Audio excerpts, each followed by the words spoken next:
Namaste and Jai Hind, ladies and gentlemen. There is a element of history wherever we go in Sri Ayodhya Dham, and I think history is going to be written on the 22nd of January, etched in the golden annals of our pages of our Itihasa as Bharat as a nation. With me right now is Acharya Lokesh Muni ji. We had the chance to speak with him in the run-up to us arriving here in Ayodhya. Lokesh Muni ji, आपके साथ साक्षात्कार हुआ, बहुत अच्छा लग रहा है, धन्यवाद. Swami Jitendranand Saraswati, general secretary of the Ganga Mahasabha भी हमारे साथ हैं. नमस्ते, आभार, थैंक यू वेरी मच. यहाँ जितने उपस्थित संत हैं, जितने आ रहे हैं, सबका कार्यभार, सबको हेल्प आप कर रहे हैं. जितेंद्र सरस्वती आचार्य जी, मैं आपसे ये जानना चाहता हूँ, वो जो मूर्ति हमने देखी अभी विष्णु तिलक लगाकर रामलला की, उसको देखकर आपको क्या आभास हो रहा है? What you feel? राम राज्य के पुनर्वापसी का ही आभास हो रहा है. ये सामान्य मूर्ति नहीं है और न इस मूर्ति को बनाने वाला मूर्तिकार सामान्य है.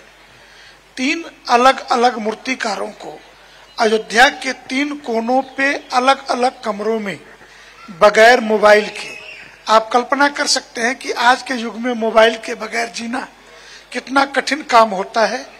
परंतु ऐसे मूर्तिकार जो 3 कोनों पे थे, तीनों एक दूसरे को जानते नहीं, पहचानते नहीं, मिल नहीं सकते, 3 प्रकार के पत्थरों पर काम किया.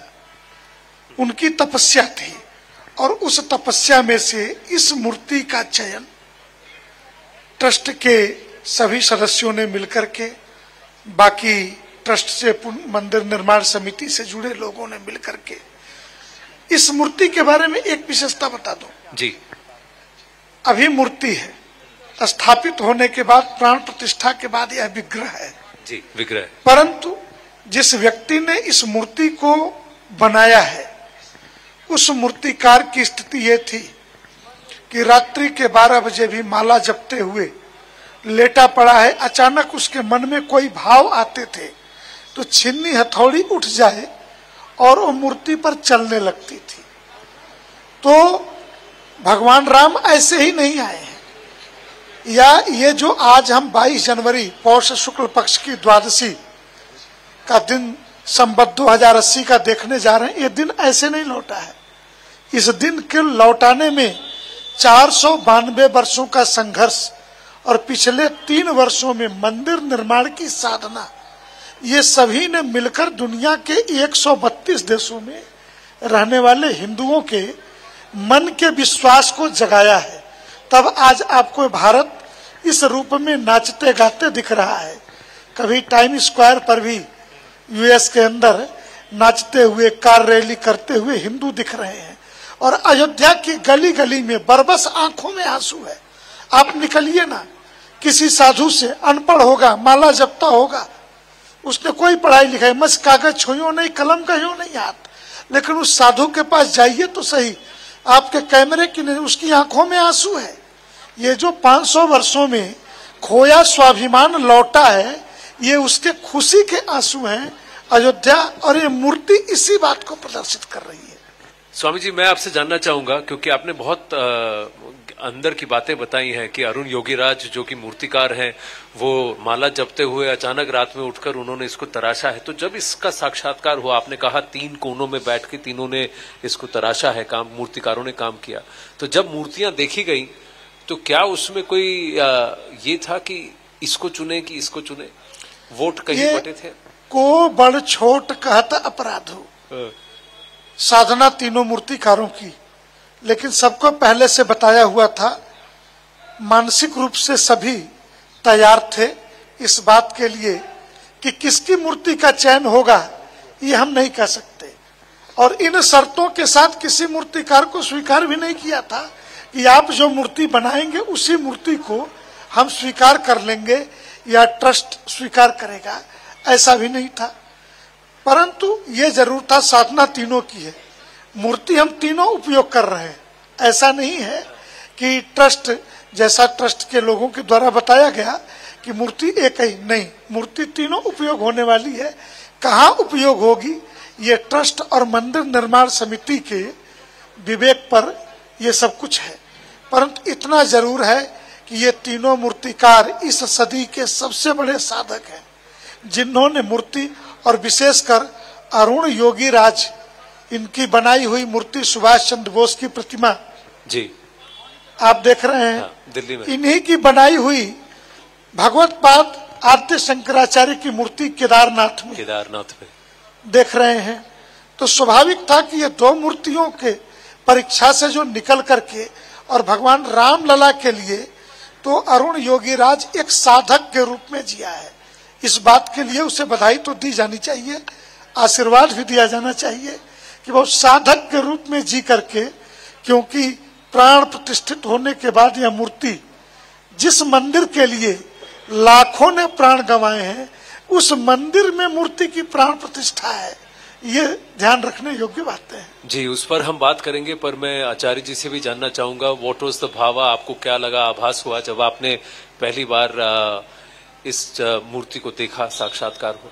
देखिए, प्रभु राम की जो मूर्त है और ये बाल्यावस्था की मूर्ति है और मूर्ति अपने आप में हमें उनके गुणों की याद दिलाती है। स्थापत्य कला है, इतिहास है, संस्कृति है, लेकिन सबसे बड़ी जो बात है मर्यादा पुरुषोत्तम श्री राम के जो गुण थे, ये राम मंदिर की जो प्राण प्रतिष्ठा हो रही है ये केवल एक मंदिर की प्रतिष्ठा नहीं है।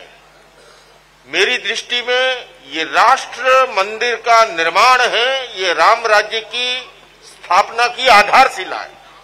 और राम राज्य का अर्थ क्या है? राम राज्य का अर्थ है कर्तव्य निष्ठा, राम राज्य का अर्थ है मर्यादा, अनुशासन, संयम, बलिदान, बड़ों का सम्मान, महिलाओं का सम्मान, बच्चों के संस्कार का निर्माण।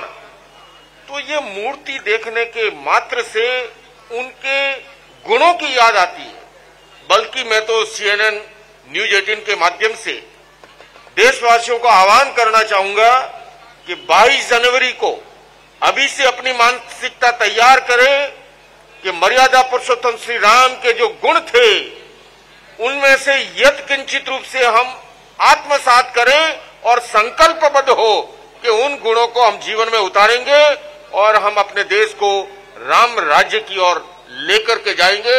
यही हमें मूर्ति प्रेरणा देती है। इसीलिए मूर्ति मंदिर में जाने के साथ एक भाव उत्पन्न होता है, एक एकाग्रता का आलंबन बनता है। तो इस प्रकार की मूर्त जो है आज पहली बार CNN न्यूज 18 के माध्यम से देखने का अवसर मिला है। यहाँ पर मैं समझता हूँ ये भी अपने आप में आनंद जी, ये आनंदोत्सव का अवसर है।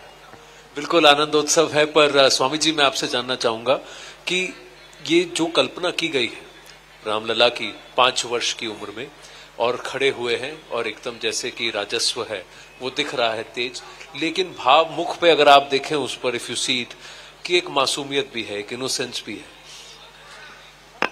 इस मूर्ति की जो सबसे बड़ी खासियत है वो मासूमियत है जी। आपके शब्दों में कि मैं तो कहूं वाल्मीकि जी ने रामायण के अंदर धर्म का विग्रह स्वरूप भगवान राम को स्वीकार किया। हाँ। रामो विग्रहवान धर्म, कि धर्म के विग्रह स्वरूप में भगवान राम है। उससे जो बड़ी बात इस मूर्ति की है, जब मंदिर का भूमि पूजन हुआ तो सारे लोग बैठते थे, सारे संतों से चर्चा होती थी कि मूर्ति कैसी हो।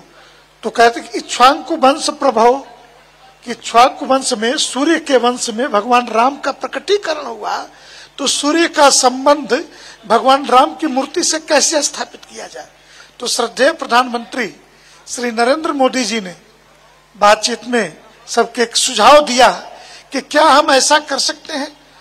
दुनिया में ये तो हम कहते हैं अपने अतीत के गौरव की याद दिलाते हैं कि अतीत में हमारा वास्तु ऐसा था, हमारी कलाएं ऐसी थी, हमारे भवन निर्माण की योग्यता ऐसी थी। ऐसी थी क्या ऐसी है? अगर वो सारे शास्त्र सही हैं तो उसके आधार पे श्री राम जन्मभूमि में भगवान रामलला के मुख पर क्या सूर्य का प्रकाश रामनवमी के दिन ठीक 12 बजे मध्याह्न में जब भगवान का जन्म हुआ तो उस समय यह प्रकाश पड़ सकता है। तो फिर सारे गणितज्ञ, वास्तुशास्त्री लगातार बैठ के, देश की 11 IITs ये भी इन्वॉल्व हुई, विभिन्न प्रकार के लोग इन्वॉल्व हुए, सबने गणित किए। अंत में बात आई, भगवान की ये जो मूर्ति है ना, 51वें इंच पर ललाट आता है। 5 फीट के मैंने 60 इंच की हो जाएगी। 51वें इंच पर भगवान का ललाट है, और उस 51वें इंच पर रामनवमी के दिन सूर्य का सीधा प्रकाश ललाट पर पड़ेगा। ये दुनिया की प्रथम मूर्ति है। मूर्तिकार की कल्पना, वास्तुकारों की कल्पना, इस मंदिर निर्माण से जुड़े हुए सारे जितने मंदिर शिल्पी हैं, उन्होंने पुनः दुनिया को ये बताने का प्रयास किया है।